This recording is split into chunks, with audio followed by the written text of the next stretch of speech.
Welcome back to World Crisis Radio. So going back to this question of Pearl Harbor and this fantastic distortion that Franklin D. Roosevelt provoked Japan, the debate in Japan for years had been, we're going to strike somewhere. Should we strike north against the Soviets, get oil from Siberia? Should we strike south against the Anglo-Americans, clear them out of the way, and get to the Dutch East Indies, Indonesia, where oil is available? Notice that people like Stinnett never provide any internal Japanese documentation. They never show you anybody in Japan saying, what? They moved the fleet to Pearl Harbor? That's absolutely outrageous. We're going to protest that. This means war. There's nothing like this. It's not even attempted. It's just assumed that these are, again, provocations. Japan at that time, not today, this is, of course, a different world, and we have to stress that. Like, Japan today is a completely different and reformed place, but it was a brutal fascist aggressor that didn't need to be provoked.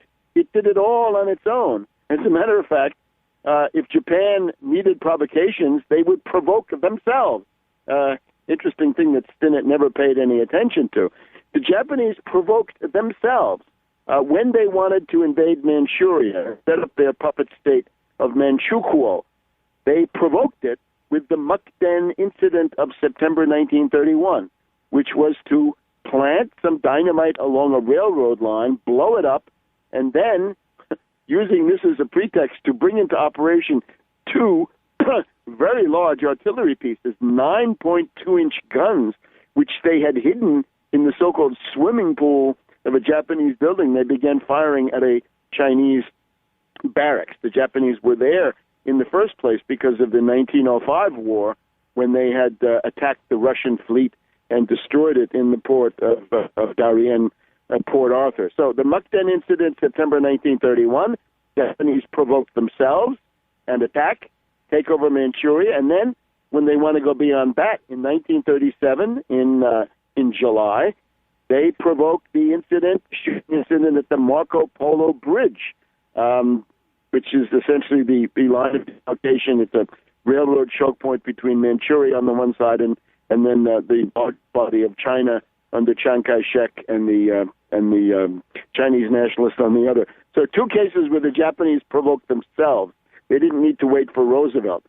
So the problems with this view, I think, are quite evident. Notice also, there's absolutely no proof, never shown, that Roosevelt says to his naval officer or anybody else, don't send intelligence to Pearl Harbor.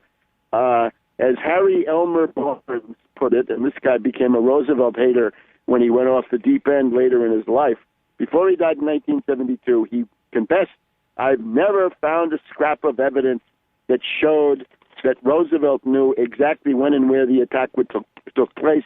And indeed, then, as I would add, there's no indication that he ever told anybody, don't send the intelligence to the commanders.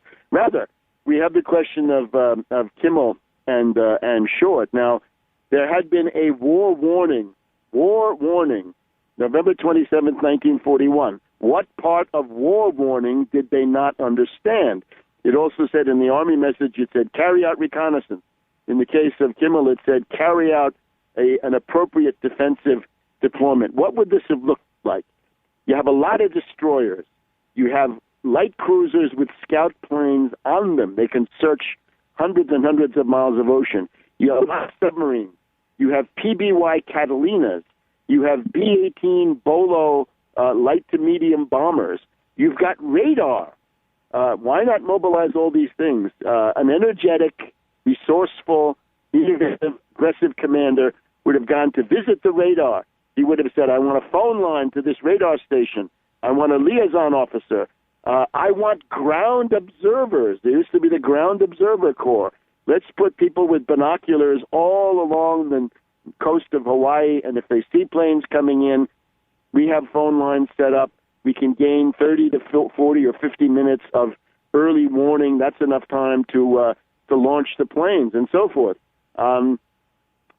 Plus, how did the Japanese find out? When Doolittle's raiders were approaching Japan a few months later, how did the Japanese get the early warning the Doolittle was coming? Through a fishing boat.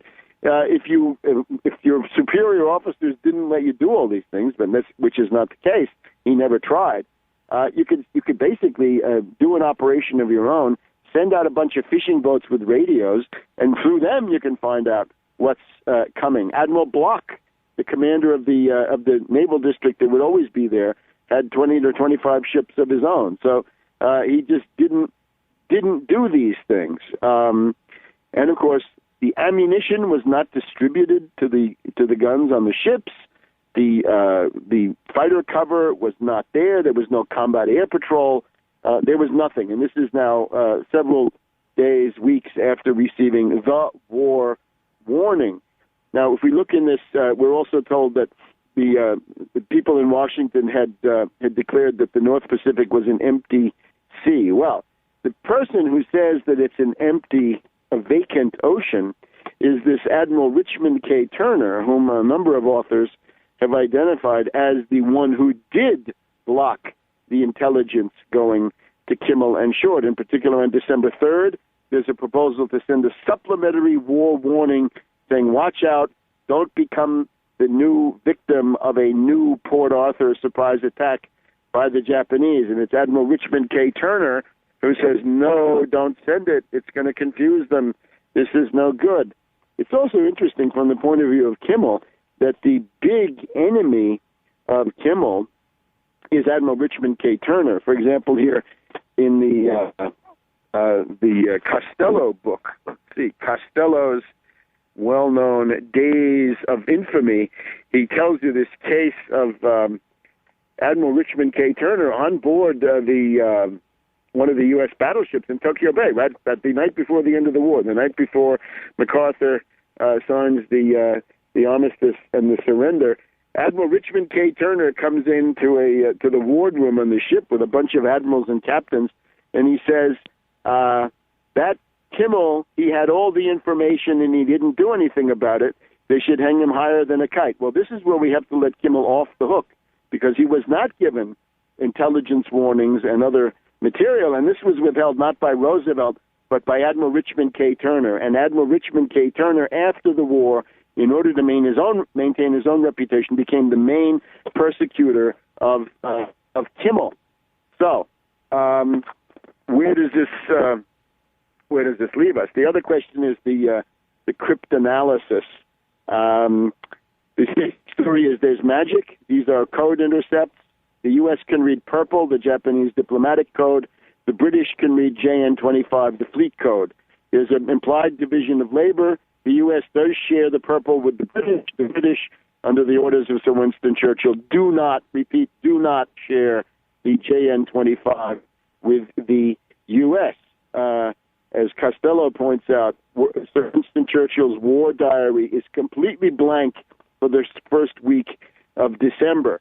And in terms of the irony, Stinnett claims that Roosevelt prevented the admirals from getting intelligence. So Roosevelt withholds intelligence from the Navy. In reality, it's the Navy who withhold intelligence from Roosevelt. Reality stood on its head in reverse.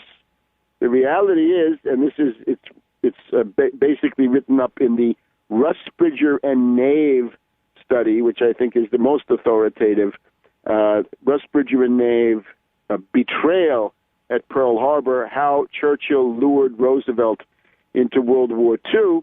We find that the magic intel, the purple intelligence that the U.S. could read, was denied to Roosevelt between September 1940 and January 23rd, 1941. So for 4 months.